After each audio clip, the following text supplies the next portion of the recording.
Hi friends, welcome back to my channel tech with Prem in Kannada. Friends, online application ಸೇವೆಗಳನ್ನು ಸಾರ್ವಜನಿಕರಿಗೆ ನೀಡಲಿಕ್ಕೆ ಯಾರ್ಯಾರು ಗ್ರಾಮ ಒನ್ ಕೇಂದ್ರಗಳನ್ನು ತೆಗಿಬೇಕು ಅಂತ ಇದ್ದೀರಿ ಅಂಥವರಿಂದ ಗ್ರಾಮ ಒನ್ ಸೆಂಟರನ್ನು ಓಪನ್ ಮಾಡಲಿಕ್ಕೆ ಅರ್ಜಿಗಳನ್ನು ಆಹ್ವಾನ ಮಾಡಿದ್ದಾರೆ.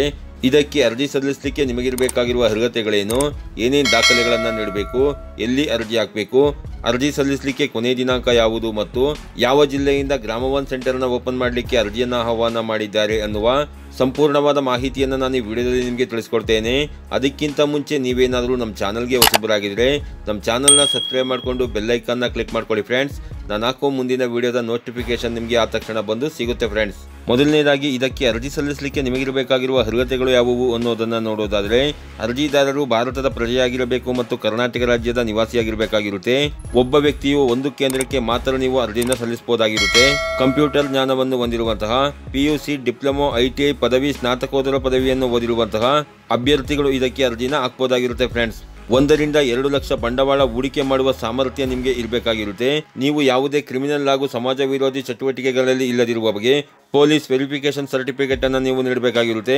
ಅರ್ಜಿದಾರರು ಕನ್ನಡ, ಇಂಗ್ಲಿಷ್ ಓದಲು, ಬರೆಯಲು ಮತ್ತು ಟೈಪಿಂಗ್ ಮಾಡಲು ನಿಮಗೆ ಬರಬೇಕಾಗಿರುತ್ತೆ ಫ್ರೆಂಡ್ಸ್. ಹಾಗೇನೆ ನೀವು ಸ್ಥಾಪಿಸುವಂತಹ ಗ್ರಾಮ ಒನ್ ಸೆಂಟರ್ ಏನಿದೆ ಅದು ಸಾರ್ವಜನಿಕರಿಗೆ ಸುಲಭವಾಗಿ ಸಿಗುವಂತಿರಬೇಕಾಗಿರುತ್ತೆ ಫ್ರೆಂಡ್ಸ್. ಅಂತಂದ್ರೆ ನೀವೇನು ಗ್ರಾಮ ಒನ್ ಸೆಂಟರ್ನ ಓಪನ್ ಮಾಡ್ತೀರಿ ಅದು ಊರಿನ ಸರ್ಕಲ್ಗಳಲ್ಲಾಗಿರ್ಬೋದು ಅಥವಾ ಮೇನ್ ರೋಡಿನ ಸೈಡಿನಲ್ಲಾಗಿರ್ಬೋದು ಇರಬೇಕಾಗಿರುತ್ತೆ ಫ್ರೆಂಡ್ಸ್. ಹಾಗೇನೆ ಇದಕ್ಕೆ ಅರ್ಜಿ ಸಲ್ಲಿಸಲಿಕ್ಕೆ ಬೇಕಾಗಿರುವ ದಾಖಲೆಗಳು ಯಾವುವು ಅನ್ನೋದನ್ನ ನೋಡೋದಾದ್ರೆ, ನಿಮ್ಮ ಆಧಾರ್ ಕಾರ್ಡ್ ಬೇಕಾಗುತ್ತೆ, ಪಾನ್ ಕಾರ್ಡ್ ಬೇಕಾಗುತ್ತೆ, ಬ್ಯಾಂಕ್ ಪಾಸ್ ಪುಸ್ತಕ ಬೇಕಾಗುತ್ತೆ, ವಿದ್ಯಾಭ್ಯಾಸ ಪ್ರಮಾಣ ಪತ್ರಗಳನ್ನ ನೀವು ಇಟ್ಕೊಂಡಿರಬೇಕಾಗಿರುತ್ತೆ, PVC ಪ್ರಮಾಣ ಪತ್ರ ಬೇಕಾಗುತ್ತೆ, ಇಮೇಲ್ ID ಬೇಕಾಗುತ್ತೆ.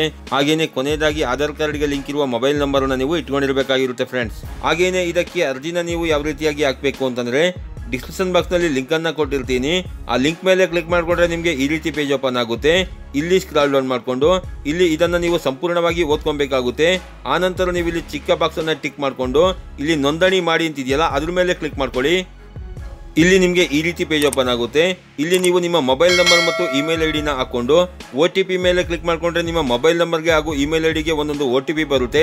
ಆ OTP ನ ಇಲ್ಲಿ ಎಂಟರ್ ಮಾಡಿ ವ್ಯಾಲಿಡೇಟ್ OTP ಮೇಲೆ ಕ್ಲಿಕ್ ಮಾಡಿಕೊಂಡ್ರೆ ನಿಮಗೆ ಅಪ್ಲಿಕೇಶನ್ ಫಾರ್ಮ್ ಓಪನ್ ಆಗುತ್ತೆ. ಆ ಅಪ್ಲಿಕೇಶನ್ ಫಾರ್ಮ್ನ ಫಿಲ್ ಮಾಡಿಕೊಂಡು ಡಾಕ್ಯುಮೆಂಟ್ಗಳನ್ನು ಅಪ್ಲೋಡ್ ಮಾಡಿ ನೀವು ಅಪ್ಲಿಕೇಶನ್ ಹಾಕ್ಬೋದಾಗಿರುತ್ತೆ ಫ್ರೆಂಡ್ಸ್. ನೀವಿಲ್ಲಿ ನೋಡ್ತಾ ಇರ್ಬೋದು, ಬಳ್ಳಾರಿ ಜಿಲ್ಲೆಯಲ್ಲಿ ಖಾಲಿ ಇರುವ ಗ್ರಾಮ ಒನ್ ಸೇವಾ ಕೇಂದ್ರಗಳಿಗೆ ಫ್ರಾಂಚೈಸಿಗಳನ್ನು ನೇಮಕ ಮಾಡಲು ಅರ್ಹರಿಂದ ಅರ್ಜಿ ಆಹ್ವಾನಿಸಲಾಗಿದೆ ಎಂದು ಅಪರ ಜಿಲ್ಲಾಧಿಕಾರಿಗಳಾದಂತಹ ಮೊಹಮ್ಮದ್ ಜುಬೇರ್ ಅವರು ತಿಳಿಸಿದ್ದಾರೆ. ಜಿಲ್ಲೆಯಾದ್ಯಂತ 182 ಗ್ರಾಮ ಒನ್ ಕೇಂದ್ರಗಳು ಮಂಜೂರು ಮಾಡಲಾಗಿದ್ದು ಪ್ರಸ್ತುತ 153 ಕೇಂದ್ರಗಳು ಚಾಲನೆಯಲ್ಲಿವೆ. ಇನ್ನುಳಿದ ಕೇಂದ್ರಗಳಿಗೆ ಆನ್ಲೈನ್ ಮೂಲಕ ಅರ್ಜಿ ಆಹ್ವಾನಿಸಲಾಗಿದೆ. ಅರ್ಜಿ ಸಲ್ಲಿಸಲು ಜುಲೈ 15 ಕೊನೆಯ ದಿನವಾಗಿದೆ ಎಂದು ಅವರು ಪ್ರಕಟಣೆಯಲ್ಲಿ ತಿಳಿಸಿದ್ದಾರೆ ಫ್ರೆಂಡ್ಸ್. ಹೌದು ಫ್ರೆಂಡ್ಸ್, ಸದ್ಯಕ್ಕೆ ಬಳ್ಳಾರಿ ಜಿಲ್ಲೆಯಲ್ಲಿ ಬಾಕಿ ಇರುವಂತಹ 29 ಗ್ರಾಮ ಒನ್ ಸೆಂಟರ್ಗಳನ್ನು ಓಪನ್ ಮಾಡಲಿಕ್ಕೆ ಅರ್ಹರಿಂದ ಅರ್ಜಿಗಳನ್ನು ಆಹ್ವಾನ ಮಾಡಿದ್ದಾರೆ. ಯಾರ್ಯಾರು ಬಳ್ಳಾರಿ ಜಿಲ್ಲೆಯಲ್ಲಿ ಗ್ರಾಮ ಒನ್ ಸೆಂಟರ್ಗಳನ್ನು ಓಪನ್ ಮಾಡಬೇಕು ಅಂತಿದ್ದೀರಿ ಅಂತವರು ನಿಮ್ಮ ಜಿಲ್ಲೆಯ ಜಿಲ್ಲಾಧಿಕಾರಿಯವರ ಕಚೇರಿಯನ್ನು ಭೇಟಿ ಮಾಡಿ ಇದ್ರ ಬಗ್ಗೆ ಹೆಚ್ಚಿನ ಮಾಹಿತಿನ ತಿಳ್ಕೊಂಡು ನೀವು ಅರ್ಜಿನ ಸಲ್ಲಿಸಿಕೊಳ್ಳಿ ಫ್ರೆಂಡ್ಸ್. ಹಾಗೇನೆ ಮುಂದಿನ ದಿನಗಳಲ್ಲಿ ಬೇರೆ ಜಿಲ್ಲೆಗಳಿಂದ ಅರ್ಜಿಯನ್ನು ಆಹ್ವಾನ ಮಾಡಿದಾಗ ನಾನು ನಿಮಗೆ ವಿಡಿಯೋ ಅಪ್ಲೋಡ್ ಮಾಡಿ ಮಾಹಿತಿನ ಕೊಡ್ತೇನೆ. ಆಗ ನೀವು ಅರ್ಜಿಯನ್ನು ಸಲ್ಲಿಸಬಹುದಾಗಿರುತ್ತೆ ಫ್ರೆಂಡ್ಸ್. ಈ ರೀತಿಯ ಒಂದು ಸಣ್ಣ ಮಾಹಿತಿ ಇತ್ತು. ಈ ಮಾಹಿತಿನ ನಾನು ನಿಮಗೆ ತಿಳಿಸ್ಕೊಟ್ಟಿದ್ದೀನಿ. ಈ ಮಾಹಿತಿ ನಿಮಗೆ ಉಪಯುಕ್ತ ಅನಿಸಿದ್ರೆ ವಿಡಿಯೋಗೆ ಒಂದು ಲೈಕ್ ಮಾಡಿ, ಕಮೆಂಟ್ ಮಾಡಿ, ಶೇರ್ ಮಾಡಿ. ಹಾಗೆಯೇ ನನ್ನ ಚಾನಲ್ಗೆ ಹೊಸಬರಾಗಿದ್ದರೆ ನನ್ನ ಚಾನಲ್ನ ಸಬ್ಸ್ಕ್ರೈಬ್ ಮಾಡಿಕೊಂಡು ಬೆಲ್ ಐಕಾನ್ನ ಕ್ಲಿಕ್ ಮಾಡ್ಕೊಳ್ಳಿ ಫ್ರೆಂಡ್ಸ್.